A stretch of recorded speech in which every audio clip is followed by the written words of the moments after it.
There is a secret cabal that owns Nigeria. Only people who can accept the pain of rigging. They call themselves stakeholders, but in fact, they are more than just that. This group operates in the shadows, pumping money and human resources to politicians, helping them win elections in both legal and not so legal ways. Sometimes they keep up appearances, fraternizing with people in power, people they consider to be their investment. I want to tell you their story, a story about these investments and how far the investors are willing to go to protect what they consider to be theirs. This story will reveal to you why elections in Nigeria are filled with so much violence.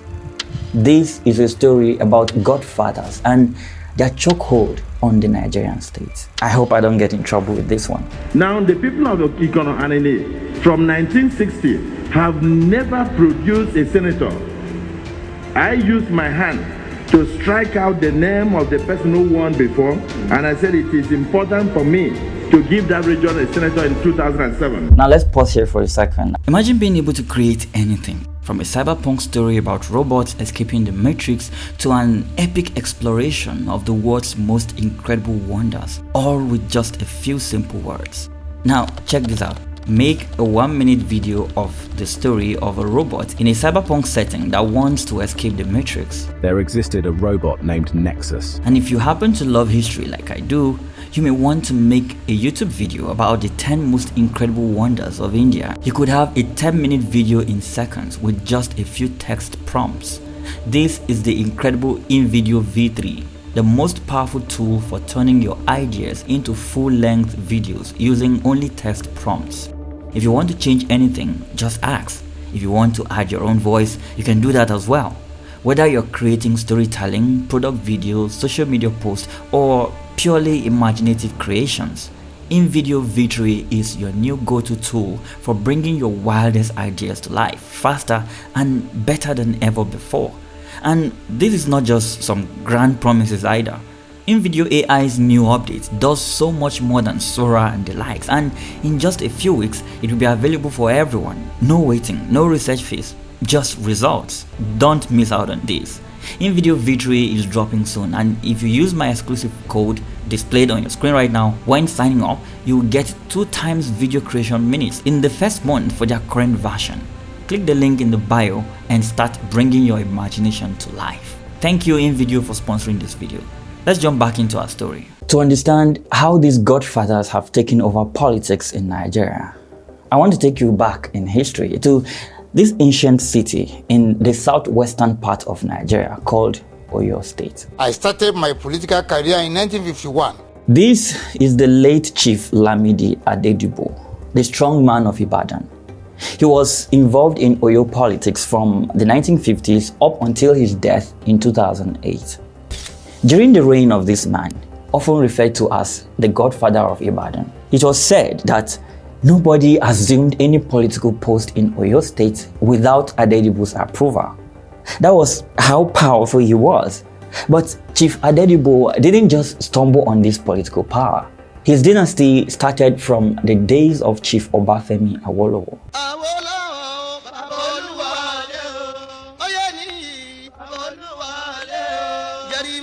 Some reports claim that he got his start as a small-time organizer of political thugs for the Action Group Party of Chief Obafemi Awolowo. However, by the late 1980s, he had amassed so much power that politicians were beginning to seek his blessing to run for office. This political capital he had gathered was often through a combination of patronage, violence, and extortion. Soon enough, Adedibu would become an icon for aspiring political godfathers all around Nigeria. In fact, Adedibu once told a Human Rights Watch that he sponsored all of the politicians in Oyo State, from the governor to the House of Assembly members. Every single one of them went through him. But what does this sponsorship mean? Well, according to the politicians that have fought with and against him, Adedibu would usually mobilize violence and money in support of the politicians he supports. Having built an army of dependents that are usually seeking one favor or the other from him and are always in his house for arms, Adedibu was able to command these people to do his will anytime he wanted them to. Remember how poverty makes people open to manipulation? This man had a lot of poor people at his beck and call. Adedibu's style of campaign was to threaten people with machetes to come out and vote for his candidates. He was also known to use blackmail, violence, and intimidation to get his way all the time. Little wonder then why he was able to keep every politician in the state in his pocket. Now, the one time a sitting governor tried to defy him, this happened. He's collecting 65 million naira a month as security money. Am I not entitled to 1/4 of that every month? Yeah, that's what you are not mentioning 60. No, I don't want anything from him. He should go away. It all started in 2003. Rashidi Ladoja had just won election as governor of Oyo State. But his victory in the polls was largely due to the support of Adedibu. When I say support, I meant Adedibu helped in providing the muscle needed to rig the election in his favor. However, once Ladoja was in office, he tried to break free of Adedibu's influence. This would be the beginning of a long and bitter war that led to lots of destruction in Oyo State. According to Ladoja, Adedibu wanted access to the state treasury. He alleged that Adedibu ordered him to turn over 25% of the government security vote, roughly 15 million naira per month, directly to him. Ladoja also refused to allow Adedibu to name the commissioners who would serve in his cabinet. This was reportedly one major part of their agreement before the elections. In response to these allegations, Adedibu described Ladoja as an ingrate. According to Human Rights Watch, the former state governor of Oyo State, Kolapo Ishola, confirmed that it was normal practice to consult Baba Adedibu on appointments, patronage, and contracts. By failing to do all of that, Ladoja practically signed his own death warrant. He started from the State House of Assembly. By August 2005, the tensions between Governor Ladoja and Adedibu had caused the State House of Assembly to split in two, with a majority of 18 out of 32 members publicly supporting Adedibu against the sitting governor. As they fought for control of the state government, the House was now divided against itself. In late 2005, seeing that the governor was not willing to play ball, the so-called G18 of pro-Adedibu lawmakers started the process of impeaching Governor Ladoja, a process that quickly turned violent, with one of the pro-Adedibu lawmakers reportedly stabbing his colleague on the floor of the state legislature when the first impeachment attempt failed. Some lawmakers were said to have brought out guns and fired into the air to ward off attackers from the opposing camp. Guess what? All of this happened in the presence of security personnel, and the police made no arrests. About a week later, armed policemen escorted the G18 lawmakers to the State House of Assembly for a second try at moving the impeachment motion. This again resulted in an hours-long gun battle between men of the police and armed thugs supporting Governor Ladoja, who sought to prevent the pro-Adedibu legislators from entering the house. Eventually, the G18 legislators broke into the locked House of Assembly and voted on their own to constitute a panel of inquiry to investigate allegations of misconduct, including corruption, against Ladoja. Also, moments after the vote, a very large group of anti-Ladoja thugs stormed the government house, looted and destroyed the governor's office. Again, the police made no arrest in connection with the sponsorship of any of this violence. 3 weeks later, the G18 voted unanimously to remove Ladoja from office, replacing him with his deputy governor, who happened to be one of Adedibu's loyalists, Christopher Alao Akala. After all the drama, Nigeria's Supreme Court reversed the impeachment in December 2006, calling it illegal because Governor Ladoja's removal was not supported by the required 2/3 majority of the legislature. as the Ladoja Adedibu fight for control over Oyo State was raging in the southwest. Another powerful power broker, this time in the southeastern state of Nigeria called Anambra, was enraged in a brutal war with his mentee. This guest house, you see, have produced not less than 3 or 4 governors in Anambra. Here is my government house. Here is the seat of power, where I produce governors, where I produce House of Rep, where I produce senators in this house. This is Chief Chris Uba, a very wealthy man from the powerful Uba political family. Chris Uba was at the peak of his power during the 2003 elections when he sponsored PDP candidates and rigged their election into office across Anambra State. In fact, he bragged about being the greatest godfather in Nigeria, stating how that was the first time an individual single-handedly put in position every politician in the state. Among the politicians Chris Uba sponsored in 2003 was PDP gubernatorial candidate Chris Ngigi. Now, what you're looking at right now are copies of the terms of their relationship. Here, this guy prepared a written contract and a declaration of loyalty that the governor Chris Ngigi signed prior to the election.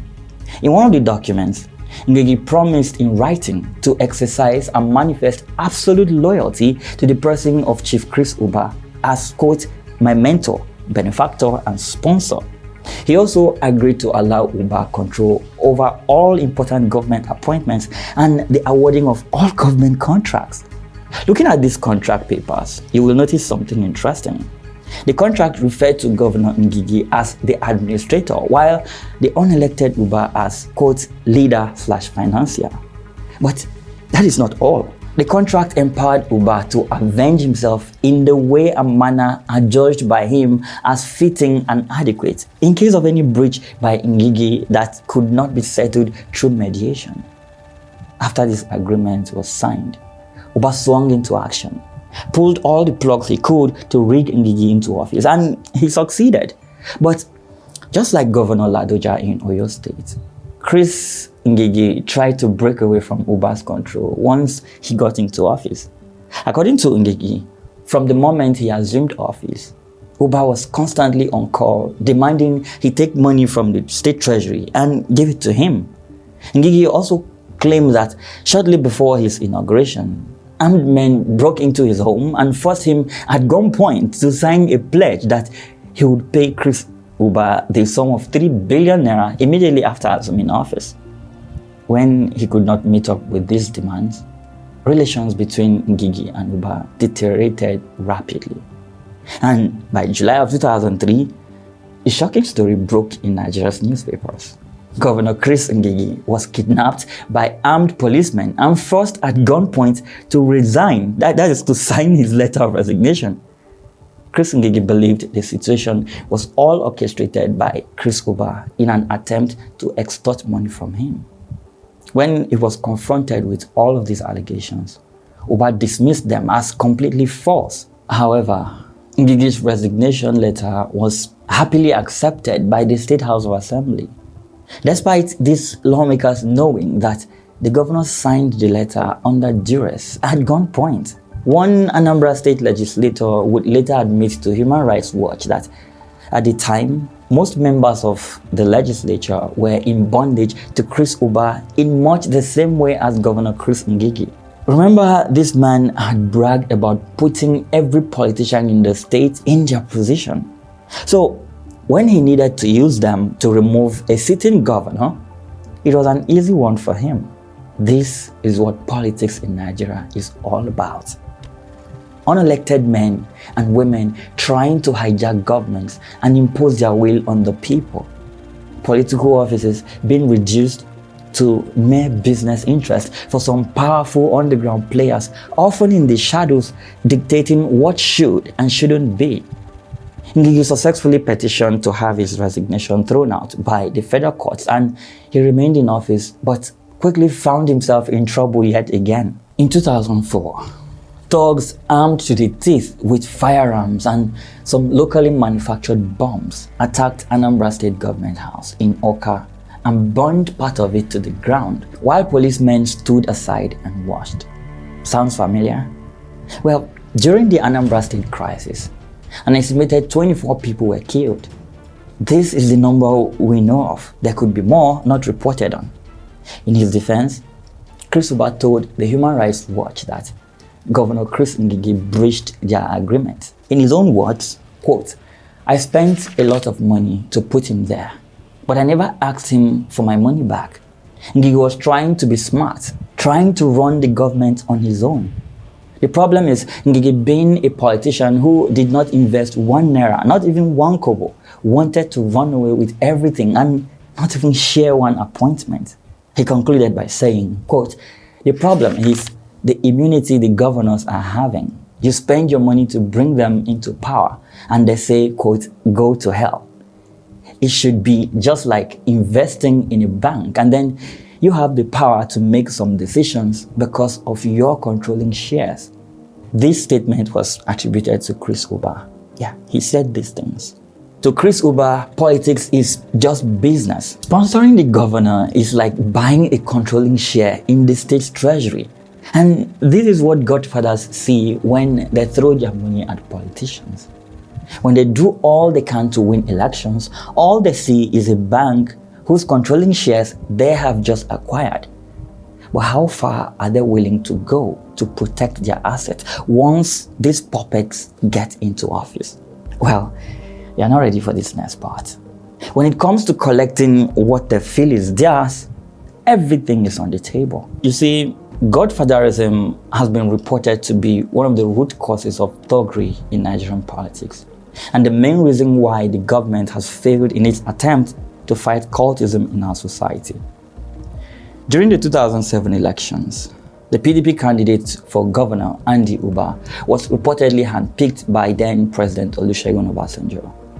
Adedibu had served as an influential special advisor to Obasanjo for most of his 8 years as president, and it was believed Obasanjo wanted to reward his service by making him governor. It didn't matter whether or not the people of the state wanted him. Adedibu is the brother of Chris Uba, but Chris Uba, who had been fighting Chris Ngige all the while, was not happy about this development. This caused a rift between the two brothers. Adedibu took over the Anambra State PDP in a move Chris Uba described as, quote, a coup, and he installed somebody called Tony Nwoye, a former student union leader, as state chairman of the party. According to reports by the Human Rights Watch, numerous sources, including police officers and cult members, identified Nwoye as a prominent member of a major cult group in Nigeria. But this didn't matter to Adedibu as long as he won the election.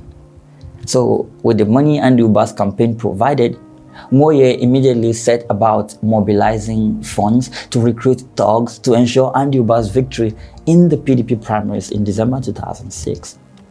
In multiple interviews with several court members who described how they were paid to rig the primaries in Uba's favor by stuffing ballot boxes and chasing off legitimate voters, Human Rights Watch disclosed how one member of a rival court group, along with his colleagues, were actively involved in voter intimidation. And this is not so secret, as it has become a common occurrence in Nigerian elections.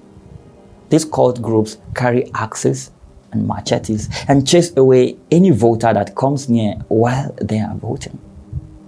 This act led to Uba's victory and subsequently PDP nomination after being awarded 97% of all votes cast in the 2007 election. According to police, courts, and other sources, after the PDP primaries, Nwoye began channeling funds into the hands of members of his own cult group, while excluding the rival gang members he had managed to work with during the entire exercise. Several rival cult groups saw this as deeply unfair and they reacted violently. Some also complained that they were not paid in full for working on behalf of Adedibu's campaign during the primaries. The resulting crisis was devastating. According to the then police commissioner, Haruna John, and some cult members themselves, at least 7 people were killed in a series of assassinations between these rival cult groups. Several of those killed had been gunned down in the streets of Awka, leaving local residents terrorized. But this violence through cult groups and other armed gangs is not limited to the southeast alone. Remember the Oyo State situation we started this story with? Well, after Ladoja resumed office in late 2006, the political struggle between the governor and Adedibu was waged mainly in the streets through regular battles between well-funded gangs.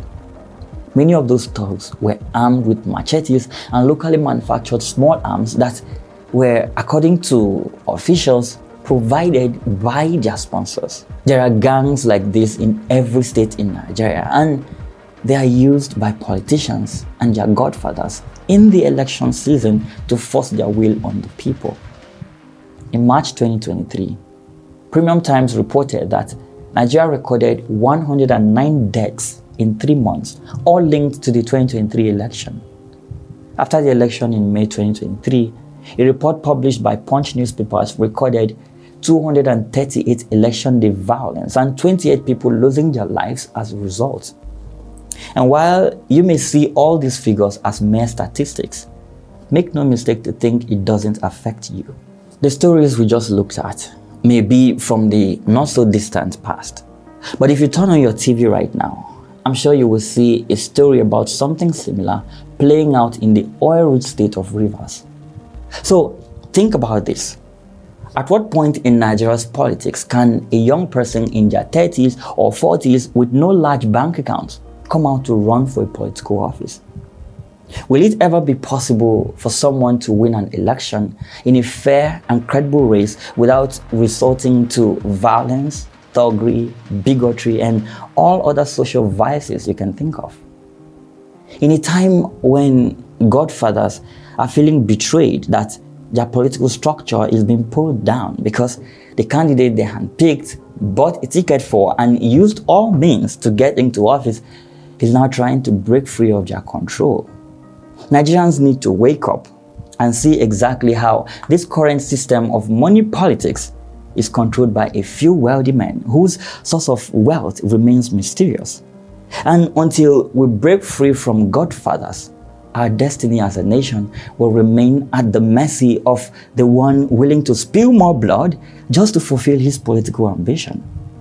Now, I'd like to hear from you on this topic. What are your thoughts on the impact of godfathers in Nigerian politics? Let's have a conversation in the comment section below.